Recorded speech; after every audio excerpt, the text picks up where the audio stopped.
नमस्कार, स्वागत है आपका एबीपी गंगा में। मैं हूं आपके साथ प्राची पाराशर। बात करेंगे यूपी में डेंगू के कहर की। इन दिनों यूपी के कई जिलों में डेंगू के डंक से हाहाकार मचा है। हालात ऐसे हैं कि मौत का आंकड़ा लगातार बढ़ता जा रहा है। आंकड़ों के मुताबिक अब तक 409 डेंगू के मामले प्रदेश में सामने आए हैं, जबकि 66 संदिग्ध हैं और कुछ केस ट्रेस नहीं हो पाए हैं। लखनऊ, फिरोजाबाद, मथुरा समेत कई जिलों में डेंगू से दहशत फैली हुई है। उत्तर प्रदेश को कोरोना से राहत मिली तो अब डेंगू, मलेरिया, वायरल समेत तमाम मौसमी बीमारियां भी पैर पसार रही हैं। इसके अलावा कई और कारण भी हैं जिसकी वजह से बुखार के, सर्दी जुकाम के मरीज सामने आ रहे हैं। हमारे साथ में इस समय स्वास्थ्य मंत्री जय प्रताप सिंह जी हैं, उनसे बात करेंगे। सर, फिलहाल क्या हालात है उत्तर प्रदेश के? लगातार जो वायरल के और बाकी बुखार के मामले सामने आ रहे हैं, क्या स्थिति है प्रदेश में? अभी तो जो इस सीज़न में हमारा जैसे एक संचारी रोग का अभियान चलते रहता है समय समय पर, हर 3 महीने पर। तो कुछ ही दिन पहले हमने दस्तक अभियान भी शुरू किया था, जिसमें विशेष करके जेई और एईएस के विरुद्ध जो 100% वैक्सीनेशन करना और सफाई और सैनिटाइजेशन करना, ये कई जनपदों में पहले से चल भी रहा था। कई मामलों में डेंगू की पुष्टि नहीं हुई है, लेकिन तमाम और जैसे स्ट्रेप्टोटाइफस की बात करें या कुछ और कारण भी बताए जा रहे हैं। क्या क्या और वजह है जो अब तक सामने आ गई हैं इस समय अचानक से मरीजों के बढ़ने? अब मथुरा में जो आया था टेस्ट करने के बाद, वो लेप्टोस्पिराइसिस करके कोई बीमारी है, जिसमें पानी के अंदर जानवरों के अपशिष्ट गिर जाने से, घुल मिल जाने से, वहाँ पर बच्चों जो खेलते हैं तो उसके द्वारा ये फैलता है और उनको बुखार हो जाता है।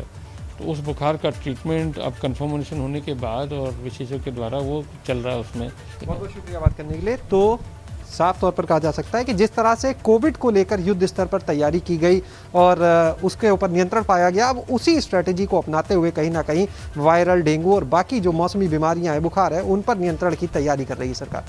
कैमरा सहयोगी राजू के साथ शैलेश अरोरा, एबीपी गंगा, लखनऊ। लखनऊ में भी डेंगू पैर पसार रहा है। अब तक 84 मामले सामने आ चुके हैं, जिनमें 13 की पुष्टि बाकी है। राजधानी में हालात काबू करने के लिए लगातार अफसर निरीक्षण और बैठकें कर रहे हैं। साथ ही शहर को 40 जोन में बांटकर नोडल अधिकारी तैनात कर दिए गए हैं। तो लखनऊ में 84 मामले सामने आए हैं। हालात काबू करने में प्रशासन जुटा हुआ है। फॉगिंग जगह जगह पर की जा रही है। डीएम ने नगर आयुक्त, सीएमओ के साथ बैठक भी की है, समीक्षा की है। शहर को 40 जोन में बांटकर नोडल अफसर तैनात कर दिए गए हैं। 80 रैपिड रिस्पांस टीम भी बनाई गई है। निश्चित तौर पर बदलते मौसम के साथ बुखार के मरीज बढ़े हैं और जिसमें बहुत बड़ी संख्या जो है वो साधारण सामान्य वायरल बुखार की है, लेकिन कुछ केसेस सबको डेंगू के भी मिले हैं। लेकिन ये इतनी बड़ी संख्या नहीं है कि जिससे अलार्म हुआ जाए। पूरे अगस्त में और सितंबर के अब तक कुल हम लोगों को 12 केस मिले हैं, जिसमें किसी की भी मृत्यु नहीं हुई है। हमारे सारे चिकित्सालय अलर्ट पे हैं, सब जगह बेड रिजर्व कर दिए गए हैं। इसमें जो सभी 11 उसके जो स्थानीय लोकल हॉटस्पॉट हैं, उनके लिए एक नोडल अधिकारी हम लोग जो है नामित कर रहे हैं नगर निगम की ओर से। और इसके अलावा वहाँ पे जो है एंटी लार्वा का जो छिड़काव है, उसकी जो है प्रक्रिया 2 बार जो है शुरू की जाएगी। फॉगिंग की कार्रवाई हम लोग करा रहे हैं। ये आदेश जारी किया गया है कि जितने भी खाली प्लाट हैं, अगर उसमें कहीं कूड़ा एकत्रित है तो उन सभी प्लाट को जो है साफ़ करा लिया जाए। कूड़ा उठान के बारे में भी जो है ये निर्देश दिया गया है कि दिन में कम से कम 2 बार जो है कूड़ा उठान वहाँ से सुनिश्चित किया जाए। हमारे यहाँ सिविल हॉस्पिटल में फीवर के केसेज आ रहे हैं। उससे पहले जो आ रहे थे उससे करीब 15 से 20% अधिक संख्या में आ रहे हैं। और इसमें 3 पेशेंट जो हैं डेंगू पॉजिटिव के भर्ती भी हमारे यहाँ हो चुके हैं। बाकी तो फीवर के केसेज आ रहे हैं, दवाई लेके जा रहे हैं, ठीक हो जा रहे हैं। कोई ऐसा सीरियस पेशेंट अभी तक नहीं आया या जिसमें कोई कॉम्प्लिकेशन हो। वहीं फिरोजाबाद में डेंगू के प्रकोप को देखते हुए भारत सरकार की टीम मौके पर पहुंच चुकी है। भारत सरकार की ये 5 सदस्यीय टीम अलग अलग इलाकों में जाकर ये देखेगी कि आखिर ये रोग है क्या और इतनी तेजी से क्यों फैल रहा है। देखिए, फिरोजाबाद में जिस तरीके से लोग परेशान हैं और बीमारी लोगों की जान ले रही है, उससे अब प्रशासन की भी नींद उड़ी हुई है। और यही वजह है कि अब भारत सरकार की टीम भी पड़ताल करेगी और ये जांचने परखने की कोशिश करेगी कि आखिर ये बुखार कौन सा बुखार है। हालांकि देखिए, डेंगू के मामले जरूर बताए जा रहे हैं, लेकिन कई ऐसे लोग हैं जो संदिग्ध बीमारी से मौत के गाल में समा रहे हैं।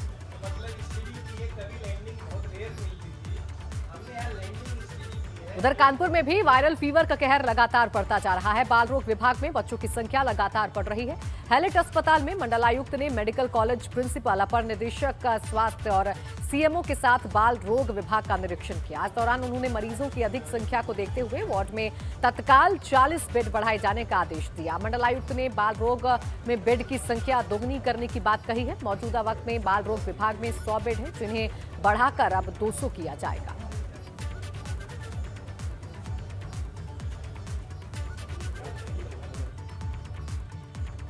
वहीं डेंगू के बढ़ते प्रकोप को लेकर विपक्ष सरकार पर निशाना साध रहा है। एक तरफ जहां प्रियंका गांधी ने ट्वीट कर सरकार पर हमला बोला है, तो सपा भी सरकार पर सवाल खड़े कर रही है। तो देखिए, जिस तरीके से वायरल फीवर ने लोगों की जान ली है, उस पर विपक्ष को एक मुद्दा मिल गया है और विपक्ष अब सरकार को घेरने की कोशिश कर रहा है। ट्वीट प्रियंका गांधी की तरफ से किया गया है और इस ट्वीट में उन्होंने सरकार को सवालों के घेरे में खड़ा कर दिया है। कल शाम 2 दिवसीय दौरे पर गोरखपुर जाएंगे सीएम योगी। बाढ़ प्रभावित इलाकों का हवाई सर्वेक्षण करेंगे सीएम। बाढ़ पीड़ितों को राहत सामग्री भी देंगे मुख्यमंत्री। अफसरों के साथ समीक्षा बैठक भी सीएम कर सकते हैं। 5 सितंबर को वाराणसी भी जा सकते हैं मुख्यमंत्री योगी आदित्यनाथ। जिस तरीके से बाढ़ ने लोगों की मुसीबतों में इजाफा कर दिया है, खासकर गोरखपुर के इलाकों में, वहां का दौरा खुद मुख्यमंत्री योगी आदित्यनाथ करेंगे। कल वो गोरखपुर के दौरे पर रहेंगे, बाढ़ प्रभावितों से मिलेंगे, पीड़ितों से मिलेंगे, जिन्हें इस बाढ़ की वजह से काफी नुकसान हुआ है और बाढ़ राहत सामग्री का भी वितरण मुख्यमंत्री की तरफ से किया जाएगा। और फिर 5 सितंबर को वाराणसी भी जा सकते हैं सीएम योगी आदित्यनाथ, ऐसी जानकारी मिल रही है। तो कल शाम 2 दिवसीय दौरे पर गोरखपुर पहुंचेंगे। बाढ़ प्रभावित इलाकों का हवाई सर्वेक्षण करेंगे मुख्यमंत्री योगी आदित्यनाथ। देखिए, अफसरों के साथ समीक्षा बैठक भी मुख्यमंत्री कर सकते हैं।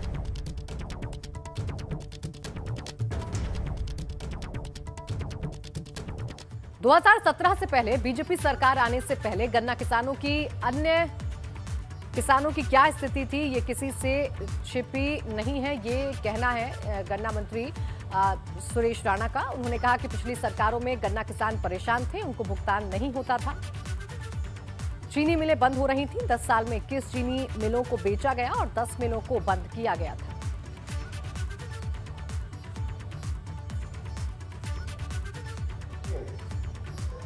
उत्तर प्रदेश में 30 चीनी मिलों को बंद किया गया और 21 चीनी मिलों को कोड़ियों के दाम बेच दिया गया। माननीय मुख्यमंत्री योगी आदित्यनाथ जी ने इसका पूरा एक ब्लूप्रिंट तैयार किया और मैं उनका अभिनंदन करना चाहता हूं कि उन्होंने एक संकल्प लिया कि जो बंद चीनी मिलें हैं हम उन्हें चलाएंगे, जो जर्जर चीनी मिले हैं हम उन्हें अपग्रेड करेंगे। और उसी क्रम में शुरुआत हुई वर्षों से बंद पूर्वांचल में बस्ती की मुडेरवा शुगर मिल को चलाने का काम किया।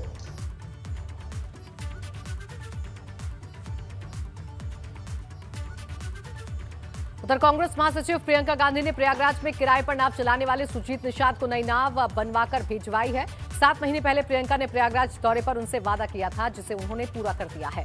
आपको बता दें कि बीते 11 फरवरी को मौनी अमावस्या पर संगम में डुबकी लगाकर सुजीत की नाव से गंगा नदी का जायजा लिया और इस दौरान उन्होंने सुजीत की नाव की पतवार थामकर नाव को कुछ दूर चलाया भी था।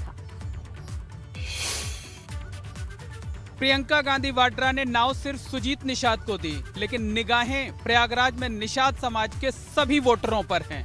बेशक संगम पर नाव चलाने वाले मल्लाह बिरादरी के सभी लोग प्रियंका के इस फैसले से खुश हैं। वो विधानसभा चुनाव में कांग्रेस पार्टी को वोट देने की बात भी कर रहे हैं, लेकिन क्या सुजीत को दी गई एक नाव यूपी विधानसभा चुनाव में कांग्रेस और प्रियंका गांधी की नैया को पार लगा पाएगा? इस बारे में अभी दावे के साथ कुछ नहीं कहा जा सकता। मोहम्मद मोइन, एबीपी गंगा, प्रयागराज।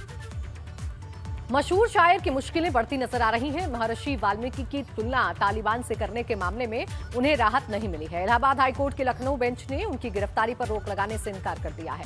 दरअसल इस टिप्पणी को लेकर सामाजिक सरोकार फाउंडेशन ने मुनव्वर के खिलाफ हजरतगंज थाने में एफआईआर दर्ज कराई है।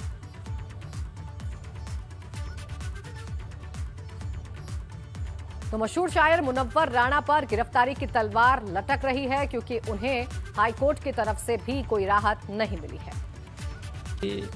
जो अभियोग दर्ज होता है, कोई भी अभियुक्त उसके खिलाफ कोर्ट जा सकता है। इससे एक व्यवस्था, विधि व्यवस्था बनी हुई है, लेकिन अगर कोर्ट ने इनकार किया है तो ऐसे लोग गिरफ्तारी होगी। क्या कहेंगे सर, उनकी इस तरह की जो इस तरह के बयान घोर मतलब कठोर निंदा की जाती है, और इस प्रकार के बयान के लिए भारत की पवित्र भूमि पे कोई स्थान। AIMIM चीफ असदुद्दीन ओवैसी और विवादों का गहरा नाता है, वे और एक बार फिर वो चर्चा में है। इस बार असदुद्दीन ओवैसी के अयोध्या दौरे से जुड़ा पोस्टर विवाद की वजह बन गया है। दरअसल पूरे देश को पता है कि प्रदेश की योगी सरकार ने फैजाबाद का नाम बदलकर अयोध्या कर दिया है, लेकिन लगता है कि AIMIM चीफ असदुद्दीन ओवैसी को इसकी खबर ही नहीं है। जी हाँ, ऐसा इसलिए क्योंकि ओवैसी के दौरे को लेकर जो पोस्टर लगाए गए हैं उसमें अयोध्या की जगह फैजाबाद लिखा हुआ है, और अब इस मामले में सियासत गरमा रही है।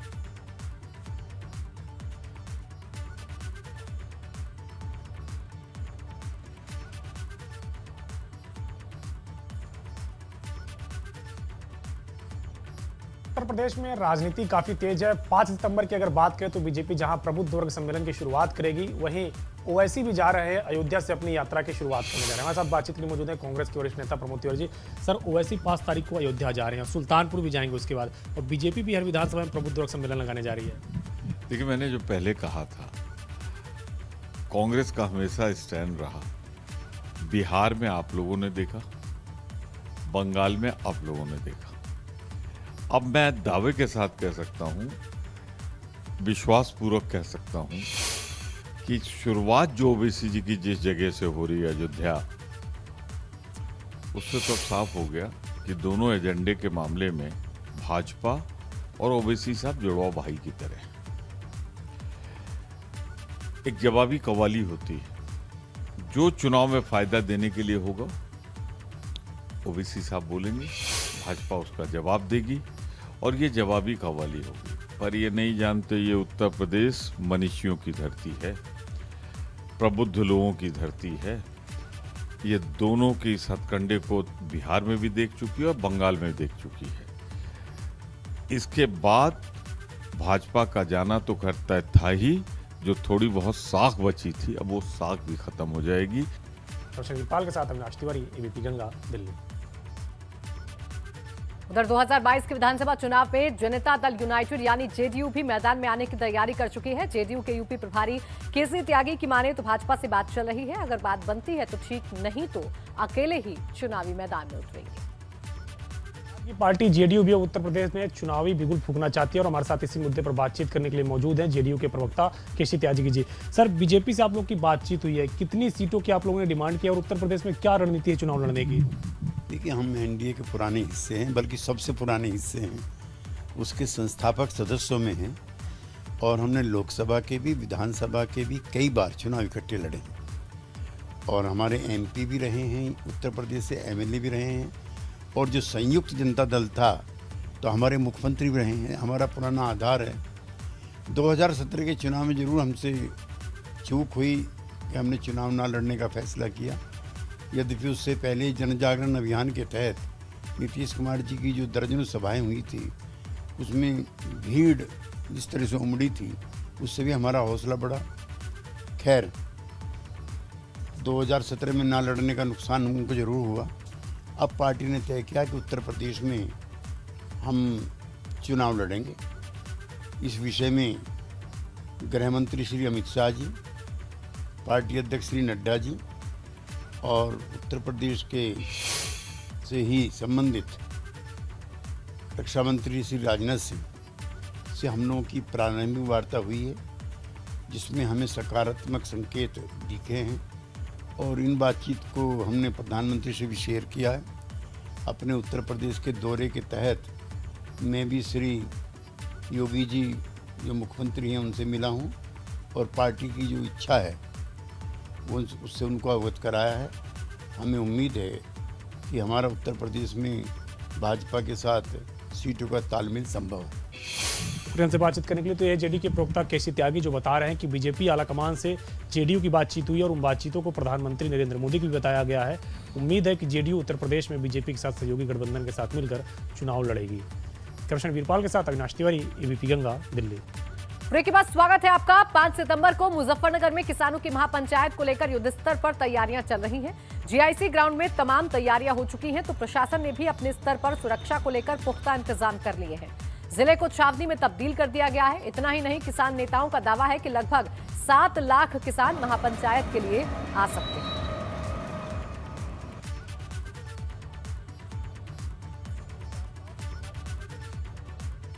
नगर में होने वाली संयुक्त किसान मोर्चे की महापंचायत में अन्य राज्यों से किसानों के पहुंचने का सिलसिला शुरू हो गया है और उनके पहुंचने के बाद यहां पर लंगर का भी काम शुरू हो गया है। इस वक्त हम एक लंगर में पहुंचे हुए हैं जहां आप देख सकते हैं कि किसानों के लिए खाना तैयार किया जा रहा है और लगातार यहां पर लोग काम कर रहे हैं। आप देख सकते हैं कि किस तरीके से लंगर की तैयारी की गई है और कुछ ही देर में ये जो लंगर है वो किसानों को बांटा जाएगा और आप देखिए कि किस तरीके से यहाँ पर तैयारी की जा रही है। तक इस महापंचायत में किसान शामिल होंगे और मुजफ्फरनगर में रुकेंगे, तब तक उनके लिए लंगर चलता रहेगा। जो लंगर है, जो भंडारा है वो चल रहा है और जो किसान पहुंच रहे हैं वो लंगर चख भी रहे हैं और बाकी जो किसान आ रहे हैं उनके इंतजार में लंगर तैयार भी किया जा रहा है। मुजफ्फरनगर से वीडियो जर्नलिस्ट सुनील कुमार के साथ बलराम पांडे, एबीपी गंगा। सहारनपुर रेंज के डीआईजी प्रतींद्र सिंह ने एसएसपी मुजफ्फरनगर के साथ किसान पंचायत स्थल का जायजा लिया और सुरक्षा को लेकर आदेश दिए। व्यवस्था तो हमने देख ली, तैयार हैं स्वागत करने के लिए, बस मैट बिछने। मुजफ्फरनगर के लोग हैं, बड़ा दिल है मुजफ्फरनगर का। अतिथियों का स्वागत जो है इतिहास रहा है मुजफ्फरनगर का। करीब 1000 भंडारे गांव से आ रहे, 500 मोबाइल भंडारे हैं और 500-700 ऐसे भंडारे हैं जिनका हमें भी पता नहीं है। नहीं, हमने नक्शा जारी किया है। हमारे पास जो है पार्किंग, जो मेरठ रोड है हमारा, उसकी पार्किंग नुमाइश कैंप होगी। जो हमारा सहारनपुर रोड की रोड है उसकी पार्किंग माल गोदाम 2 में होगी। जो बिजनौर मुरादाबाद जानसठ रोड है उसकी पार्किंग माल गोदाम नंबर 1 में होगी। हमारे एसएसपी मुजफ्फरनगर यहाँ पे जो सभा स्थल है उसकी व्यवस्थाएं देखने के लिए और वहाँ जो हमारा फोर्स है उसको प्रॉपरली साथ में लेके, जो ऑफिसर्स हैं हमारे उस दिन के इंचार्ज, उनको साथ में लेके प्रॉपरली ब्रीफ कर रहे हैं ताकि यहाँ की सिक्योरिटी और सुरक्षा व्यवस्था प्रॉपर रहे। जो हमारी एएस चेक टीम्स हैं, जो हमारी एलआईयू की टीम्स हैं, ऑलरेडी यहाँ पे प्रॉपरली डॉग स्क्वाड के साथ चेकिंग वगैरह करते रहेंगे। नोएडा में पुलिस और किसानों के बीच तनातनी देखने को मिली। प्राधिकरण के खिलाफ धरना देने जा रहे किसानों को पुलिस ने समझाया और बस में भरकर पुलिस लाइन ले गई। दरअसल ये किसान प्राधिकरण के खिलाफ धरना प्रदर्शन को पहुंचे थे। बीते 1 सितंबर को 81 गांव के सैकड़ों किसानों को पुलिस ने गिरफ्तार कर जेल भेज दिया था, जिसके विरोध में ये किसान यहाँ प्रदर्शन कर रहे थे।